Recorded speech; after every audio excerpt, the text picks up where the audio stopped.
இனிய காலை வணக்கம் அன்பு நண்பர்களே. ஒரு காலத்தில் வானத்தந்து அசுரேரி சொல்லணும்னு தொட்டு கேள்விப்பட்டிருப்பீங்க.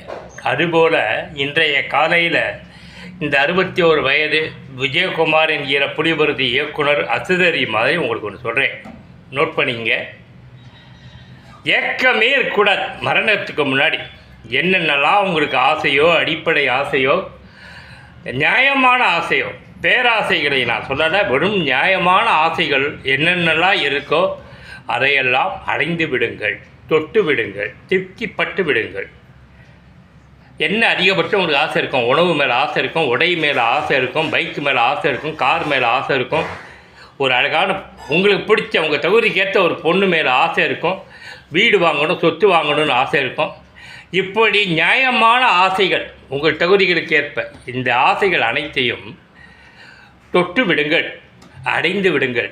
ஏக்கத்தோடு மிச்சத்தை வைக்காதீங்க, தகிச்சு கொள்ளாதீங்க. ஐயோ அந்த ஆசையை நான் அடக்கிக்கிறேன், எனக்கு இருக்க மானான் தொட்டு தகிச்சுக்காதீங்க, அடக்கிக்காதீங்க. ஆன்மா சாத்தி அடையாது. எனக்கு இப்போது 61 வயசு. நான் நிறைய தடவை சொன்னதையே சொல்லிட்டுருக்கேன்னு நினைக்காதீங்க வயதை. இருந்தாலும் சொல்கிறேன், எனக்கு என்ன ஆசை? டைரக்டர் ஆகணும்னு ஆசை, ஆயிட்டேன். கலாசிரியர் ஆகணும்னு ஆசை, ஆயிட்டேன். நடிகன் ஆகணும் கொஞ்சம் அப்படின்னு நினச்சேன். ஒரு 20 படம் நடித்தேன். இப்போ என்னுடைய ஆசைகள் என்ன தெரியுமா? ஒரு குறை இல்லாமல் என் மனைவியை என் காலத்துக்கு பின்னாடி கஷ்டப்படாமல் வாழும். எவங்கிட்டையும் போய் என் மனைவி பிச்சைடக்கூடாது. எனக்கு உதவி செய்யணும் என்னுடைய மனைவி என் காலத்துக்கு பின்னாடி கையேந்தி நிற்கக்கூடாது. அது நல்ல கடமைனா, புருஷனா என்னுடைய கடமை.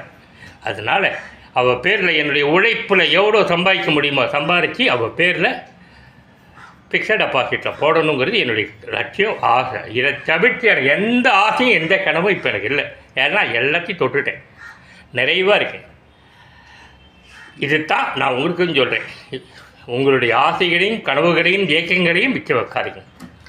அடுத்து இன்னொன்றையும் சொல்லிடுறேன், நல்லா கேட்டுங்க. சினிமாவையே நம்பி இருக்காதீங்க. சினிமாவில் இன்றைக்கி தயாரிப்பாளர் கவுன்சில் ஃபெடரான்னு சொல்லிட்டு ஒரு அமைப்பை உருவாக்குறாங்க. பெப்சி வானான்றான் மைடியம் நடப்பு தயாரிப்பாளர் சங்கத்தில் வானாங்க, நம்மளாம் சேர்ந்து புதுசாக இன்னொன்று ஓப்பன் பண்ணுவான்ட்டு. எங்களெல்லாம் 10 அந்த காமெடி பீஸாக இருக்குது சினிமாவில். கொளுத்துற வயலில் 10 கேட்குற ஜெராக்ஸ் பாமெல்லாம் எடுத்து கையில் கொடுத்துக்கிட்டு நீ ஏதோ புதுசாக ஒன்று திறக்க போகிறேன்னா நீங்களே திடீர்னு மாற்றிப்பீங்களா? திடீர்னு ஒரு கூட்டம் போடுறீங்க. நீ அவனை சொல்கிற, நீ இவனை குறை சொல்லிட்டுருக்க. என்னங்கடா படம் ஓடுறேங்கிற காரணம் எப்படி ஓடும்? நீ மடத்தனமாக, முட்டாள்தனமாக, மொக்க கதையும் மொக்க டைரக்டையும் வச்சு படம் எடுத்துகிட்டு சினிமா நல்லா இல்லை, 72 படத்தில் 5 படம் தான் ஓடி இருக்கு, 67 படம் ப்ராபுங்கிற அறிவுத்தனமாக